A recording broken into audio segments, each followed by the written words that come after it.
sànni nañ leen lacrymogène xale yi taxul ñu daw ñu ngi jàmmaarloog moom te moom benn takkadeer dong la donc moom sax li mu def nii risque la mën nañ ni alors ñun tamit avancé dina doon lu doy waar ndax xale yi mën nañ ñu sekk te bu boobaa suñu kaaraange tamit dañ koy laam-laamee. trop waaw lacrymogène yi journaliste yi mosuñu xeeñ ci lacrymogène mais actuellement ñu ngi koy dund bu baax a baax a baax. xale yi dañuy jël lacrymogène yi di ko sànni. di ko sànniwaat. Ils sont déterminés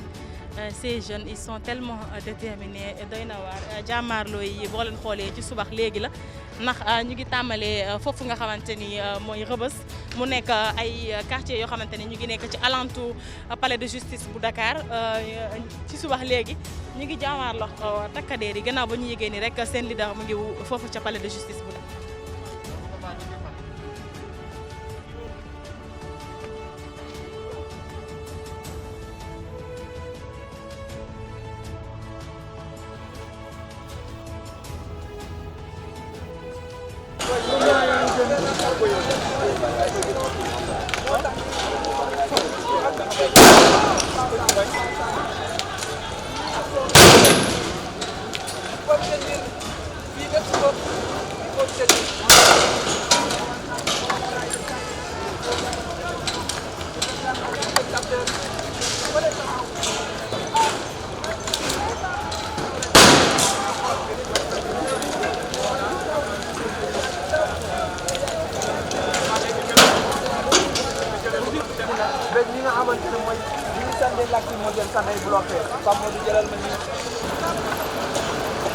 ginnaaw gis ngeen alors ñu ngi sol ñoom ay casquette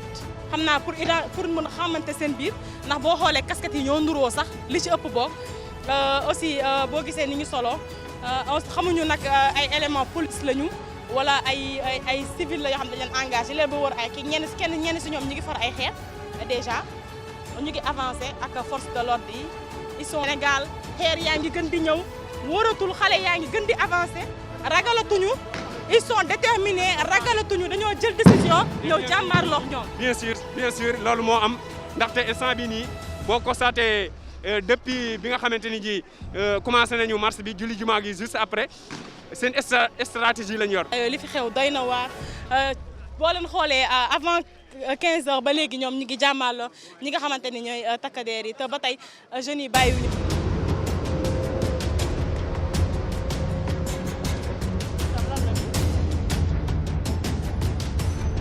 bu nekkee askan bi li ñuy liggéeyal war nañ jox askan bi gëdd war nañ jox askan bi cër donc delloo leen moom parce que la presse askan bi lañ fi toogal pour di jottali seen i kàddu si président donc am na ñenn ñoo xamante ne ñoom la ñuy wax naan ay mairie chef de quartier ñuy jottali président mais tamit image yi da see bokk. li xew fii doy na waar xale yi boo gisee ñu ngi gën di ñëw ñu ngi gën a gagné terrain ndax li ma la waxoon démb étudiants yi li ñu defoon biir université loolu lañ def tey ay bouclier la ñu daal di rek def te lii avantage la si ñoom nag dañuy mën di làkkatu ba pare di continuer seen combat di jàmmarloo ak ñi nga xamante ni ñooy takkadeer yi donc gis nga nii dépassé nañ li nga xamante ni mooy kii bi stade bi bu ko weesoo it ñu ngi ñëw fii nga xamante ni mooy polyclinique ñu ngi ñëw ci niveau boobu auto police yaa ngi roccee dem benn par benn.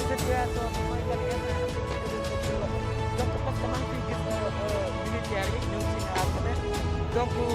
fi ñu toll nii fulu ndaw ñi dañ leen di ëpp doole tellement que mooy loolu léegi li ñu doon wax dañ ñëw sànq tey après dañu mujjee reculer parce que mënuñu si dara la jëm déjà ñu ngi en derrière. fi ñu toll nii fële gën a wóor bu ñuy daw def nee na fële sax am na sécurité du dem nañ demee na le kaw oto bu weex bii ngeen di gis donc doy na waar.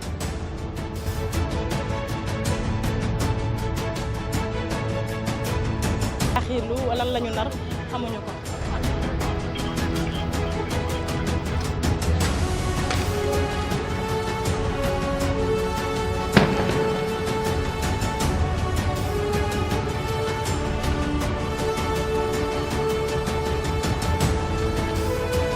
Il est armé.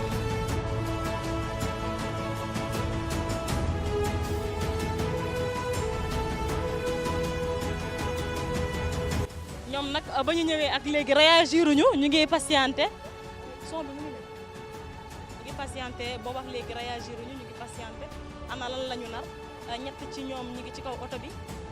ni nga ko gisee kenn ki moom jël na arme keneen ki mu ngi préparé wu. boo leen xoolee yéegaat nañ élément BIP yaa ngi noonu yéegaat nañ ñu ngi leen andilaat encore ay jumtukaay ngir ñu mën jàmmaarloo ko ndaw yi.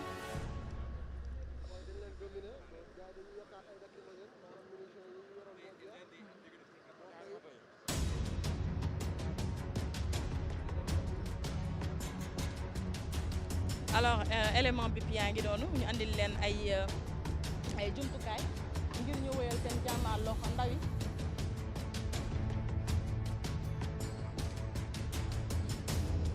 boo leen xoolee nag ñoom xaw nañ disperser jeunes yi fi mu ne nii daanaka jeunes yi dellu nañ fu sori ba gis leen sax jamono bi jafe na donc ñoom ñu ngi profité di avancer nank-nank di fay lakk-lakk yi nga xamante ni def nañ ko ci digg tali yi aussi.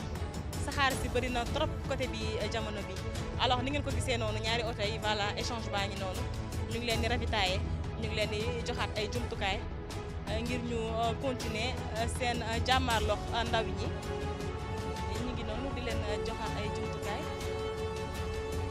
am na arrestation yu am ni nga ko gisee noonu ñu ngi leen di dugal ci beneen oto ngir rek yóbbu leen.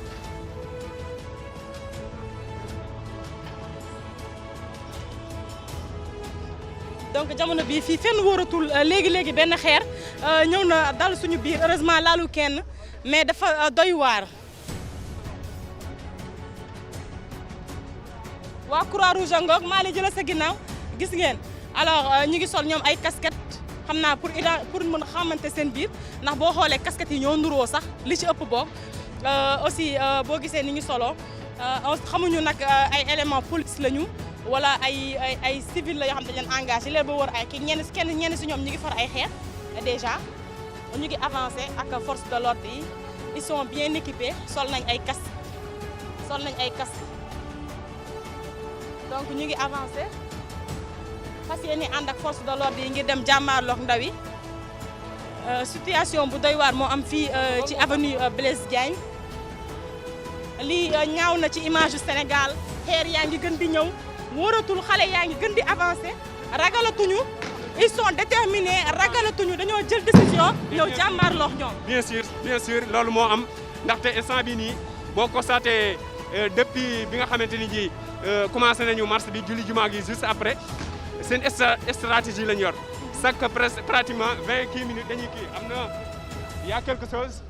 voilà ñu dem police attaqué waat na. te ñoom ñu leen renforcer ñoom la ñuy wax. les gros bras. voilà ñoom instant bi ñoom ñoo ñëw appuyer leen xam naa ni ñoom bu ñu ñëwee engagé peut-être mooy tax ñu reculer moo tax mbir mi du yomb police ñu ngi def instant bi.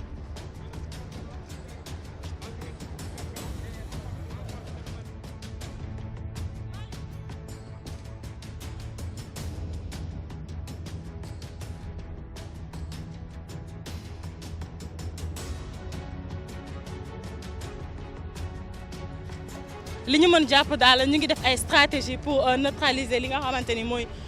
foule de jeunes bi nekk fii ci avenue Blaise Diagne li fi xew jéggi na dayoo li fi xew doy na waar boo leen xoolee avant 15 heures ba léegi ñoom ñu ngi jàmmaarloo ñi nga xamante ni ñooy takkadeer yi te ba tey jeunes yi bàyyiwuñu donc force de l'ordre di attaqué nañ léegi jëm leen jëm leen delloo ginnaaw fi mu ne nii nag ñu ngi dëppaat ñu ngi wàññeekuwaat ñu ngi dëppaat.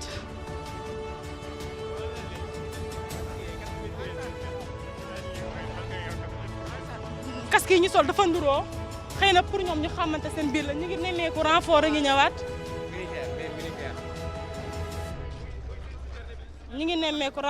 ñëwaat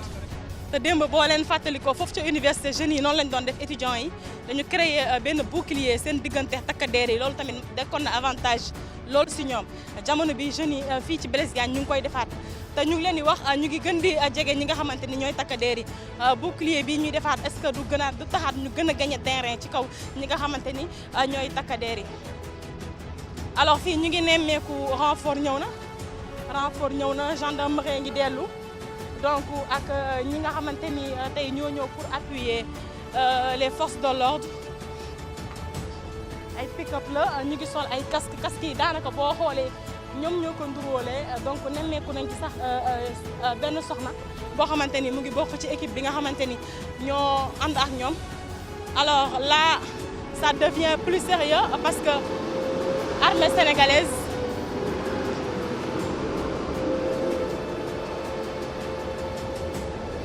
tam lan la ni boo leen xoolee police wàññeeku na police génnaaw na donc am na oto yuy dellu ginnaaw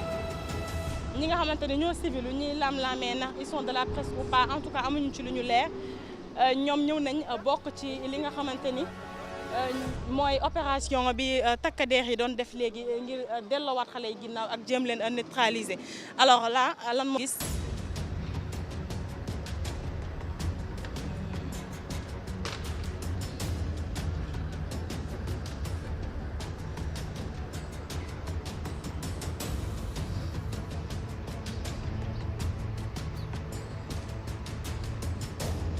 alors suñu extrême gauche xale yaa ngi ñëw xale yi dañoo wiiri booy dañoo wiiri booy dawuñu woon dañoo wiiri ni ngeen ko gisee nii beneen côté lañ ñëwee Malick yaa ngi gis li xew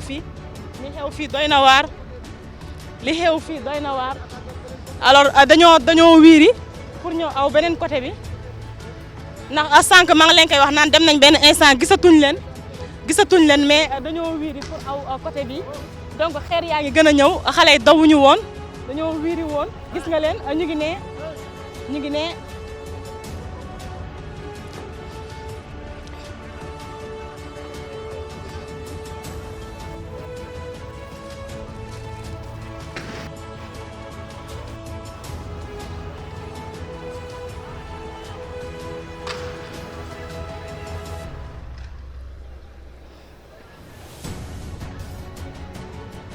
alors jamono bii moom ñoom côté bii la ñu commencé génne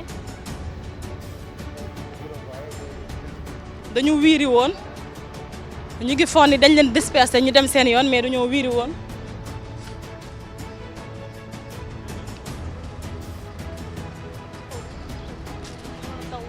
daanu fii bàyyi ma fii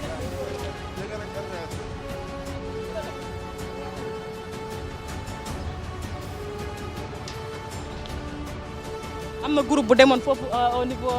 de la RTS ñu tas leen gis nga auto police baa ngi noonu di wër di circuler ci rond point bi pour disperser groupage yi na commencé woon di am foofu jamono bii nag ñu ngi foogoon ni xale yi tas nañ leen ba xëy na dem nañ seen yoon ndax gisatuñ leen woon daanaka anekate ñoom dañoo rek wiiri pour ñëw côté bii nga xamante ni mooy dem corniche côté bii nga xamante ni fa la juma bu tukkuleer yi daal di nekk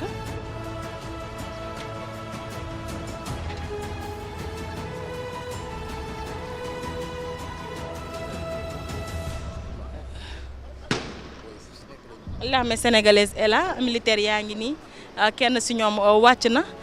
mu ngi yor microphone am mu ngi waxtaan ci rajoom lan la ñuy waaj lan la ñuy manigancer mu mel ni l'armée commence à se tenir prêt ñu ngi wàcc ci oto bi kenn wàcc na si ñoom ñaar ñu ngi ci kaw oto bi ñeneen ñaar ñu ngi si extrémité porte yi nekk ci kanam donc ñu ngi noonu militaire yaa ngi wàcc.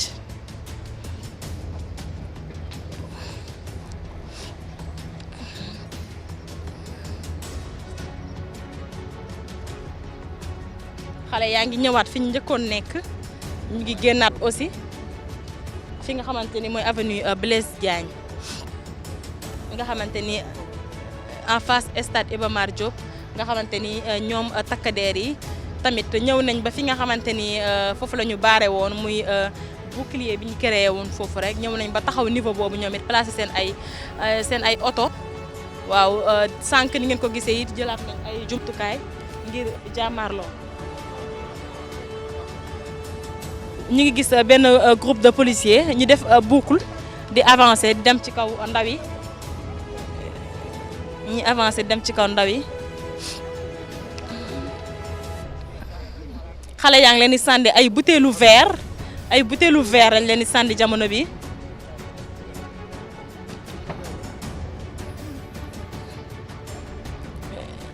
sàndeetuñu ay xeer sax mais ay butéelu verre la ñuy sànni jamono bi.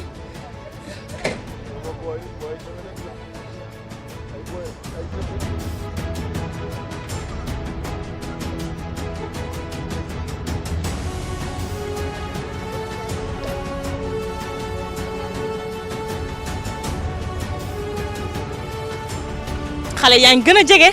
xale yaa ngi gën a jege ñu ngi génn ci koñ bi nga xamante ni moom ngay njëkk a jot rek boo duggee ñu ngi gën a jege di sànni xeer di sànni li nga xamante ni mooy ay butéelu verre dépassé nañ barrière bi nga xamante ni moom la takkadeer yi tegoon foofu. ñu ngi niveau kër ki nga xamante ni rek mooy Aliou Kassé ndeysaan Miami boîte Miami. ñu ngi génnee niveau boobu ñu ngi jël barrière yi nga xamante ni ñoom moom la policiers yi tegoon di ko xëcc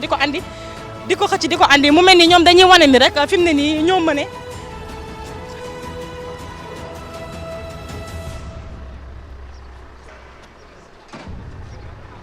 militaire yaa ngi mel ni luy wàcc armée sénégalaise a ngi wàcc donc boo leen seetloo sànq ba léegi ba ñu ñëwee dañu ne Thiel taxaw réagiruñu mais fi mu ne nii chauffeur bi yéegaat na ay éléments placé wu nañ tëj nañ oto yi alors ñu ngi waaj lan la ñuy waaj lan la ñu nar élément police yaa ngi jàmmarloo ko xale yi ñu ngi def benn boucle fële ñu ngi tolloog juróom benn takkadeer 6 policiers ñu ngi def benn boucle jëm si ñoom kenn ki dafa détaché wu moom carrément di encaisser xeer yi keneen nag ci wet bi di wàcc tiire noonu alors dina ngeen ko gisee mu ngi làqatu ci ginnaaw li nga xamante ni mooy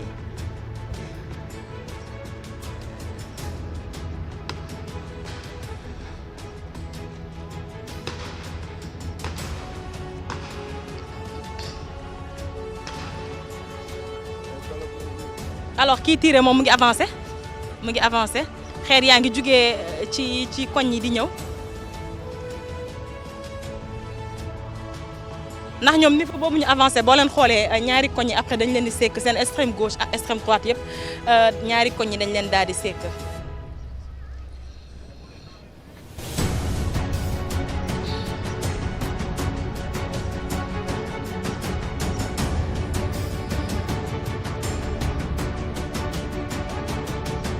alors 8 éléments de la police ñu ngi foofu en action Malick ñu avancé waaw ñu dem avancé tuuti xool lan la ñu mën a am foofu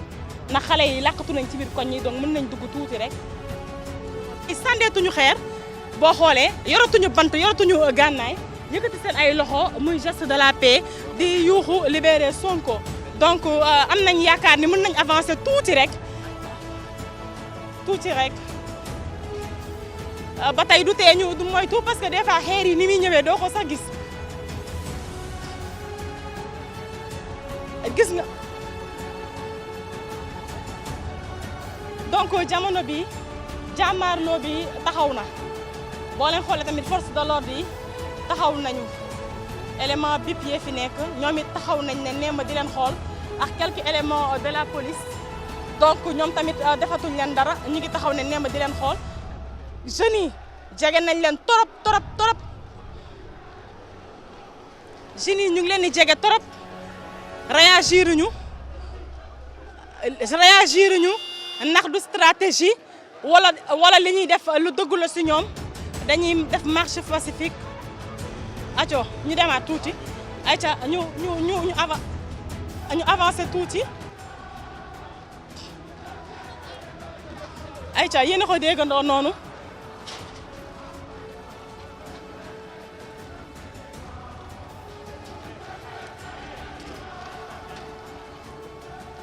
fii nañ dem nii ñu dem nii Malick ñu ñëwee nii parce que nii wóorul quoi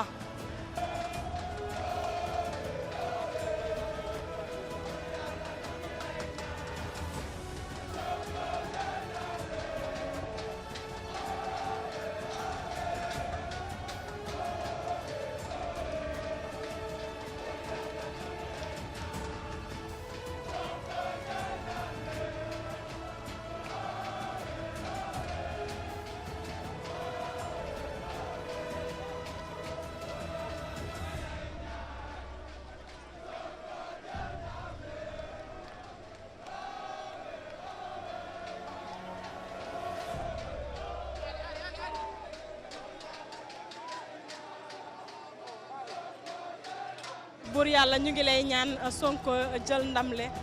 loolu la ñuy way fi mu ne nii réewam nga xamante ni ay fan a ngi ñuy jàmmaarloo takkadeer yi ñoo teg lépp ci suuf sukk yëkkati seen ay loxo ñii di jooy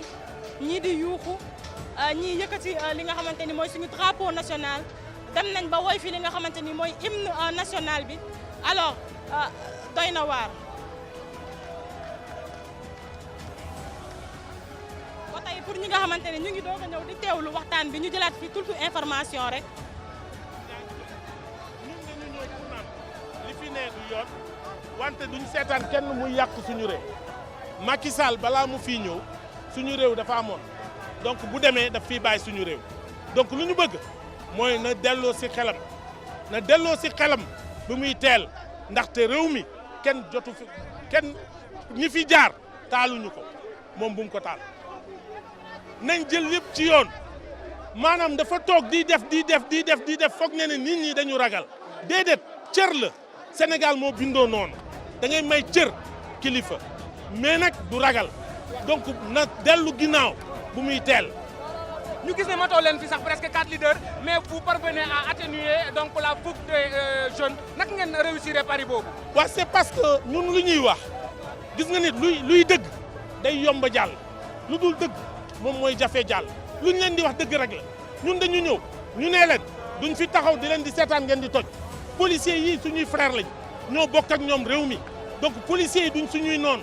donc tey kenn mënu leen jaxase policier ak askan gi kenn mënu leen jaxase. lenn moo am bu méttee askan gi la bu neexee askan gi la ñun askan gi la ñuy sàmm policier ci lañ bokk bi ñu waxee ak ñoom dégg nañ ñu bi ñu waxee ak askan bi dégg nañ ñu ne ñun njiit duñ fi taxaw di seetaan kuy toj di seetaan kuy xeex mais dégg nañu mais du tee dinañ ne Macky Sall na bàyyi les prisonniers politiques.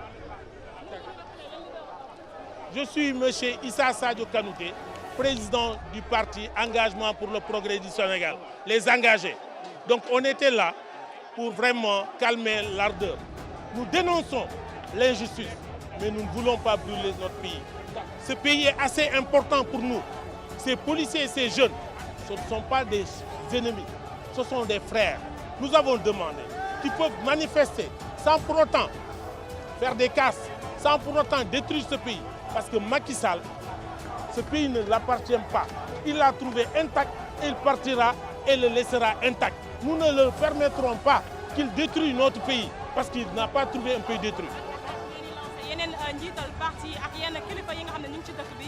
pour ñu ñëw rejoindre leen def acte bu ni mel ñëpp ci sa côté ñu calmer jeunes yi pour ñu manifester mais en toute sérénité. Mais on avait dit démb front bi nee na leader yi nañ ñëw ñu wane suñu naqar mais nañ nekk des leaders responsables ñu demander askan gi jarul toj jarul sànni xeer mën nga naqarlu te yàqoo boo yàqee yaa koy fay après donc ñun tey mën nañ ne Macky Sall dafa yàgg ne dara du fi xew dara xew na fi tey donc puisque dara xew na taxaw na bàyyi prisonniers politiques yi comme ça ñun ñu mën a dalal askan bi ne askan gi bu ñu yàq ndaxte loolu mooy njëriñu ñëpp.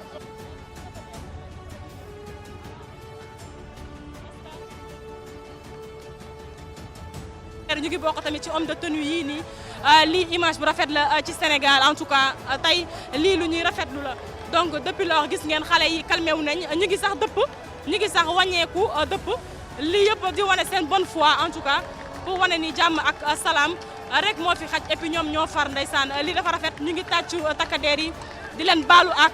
gis nga geste yi di baalu ak takkadeer yi di leen remercier donc ñu ngi wàññeeku ñu ngi dellu ginnaaw lii mooy Sénégal. tey président Macky Sall gis nga say doomu réew gis nga jeunes yi nga xamante ni ñoo engagé wu woon défendre la engagé wu woon votel la engagé wu woon dénk la li nga xamante ni mooy Sénégal tey ñoo wàcc ci tali bi ay fanangi ñuy jàmmaarloo ñi nga xamante ni ñooy takkadeer yi ay fanangi ñuy jàmmaarloo ñi nga xamante ni ñooy takkadeer yi ñu ngi ñëw di baalu ak takkadeer yi di nuyu takkadeer yi image yi rafet na trop ci Sénégal ñoo far ñu ngi baalante ak ñu ngi ñaanalante lii rafet na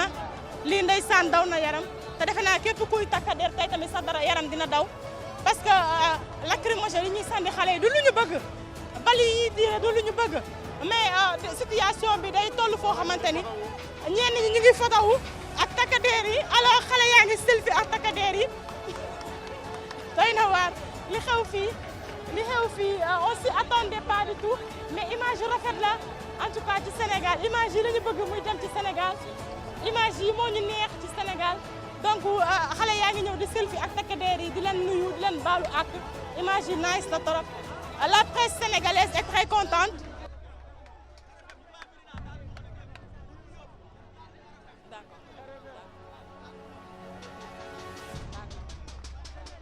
alors moom mu ngi signalé que RFM waa Médina taaluñu ko donc jàmm ci la lépp xaj incha allah jàmm si la lépp xaj donc jàmm si la lépp xaj lii rafet na trop kontaan nañ trop ci jeunes sénégalais yi suñu dëkk la buñ ko taal Sénégal ñun ñoo ko moom kenn waruñu ko yàqal ñu ngi ñaan président Macky Sall mu déglu ndaw yi libéré ki nga xamante ni moo di président Ousmane Sonko muy seen leader muy seen yaakaar tey xale yi ni ñu bàyyee lépp ci suuf sukku di jéggalu ñi nga xamante ni ñooy askanu Sénégal jubóo ñi nga xamante ni ñooy takkadeer yi ñu ngi ñaan moom tamit président Macky Sall mu bàyyi xel bu baax ci geste bi nga xamante ni moom la jeunesse sénégalaise bi def tey di wane seen bonne foi libéré ki nga xamante ni mooy seen leader parti politique di Ousmane Sonko.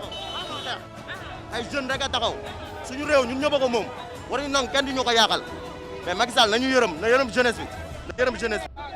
di leen remercier yéen tamit journalistes yi bu baax seen liggéey yéen a ngi koy def ñu ngi leen di remercier bu baax jaajëf. man maa mobilisé waa Médina tey jeunesse waa Médina tey ñi dëkk déggoo ma woo leen yóbbu leen ci imam ñu waxtaan ñu woote jàmm ñu ne dañuy ñëw dox si jàmm première mbébét bi mooy que il faut ñu répéter la presse waaw il faut ñu répéter la presse parce que xibaar day am wala len na am presse bi war a ñëw pour jël information bu réel ñu di leen déranger.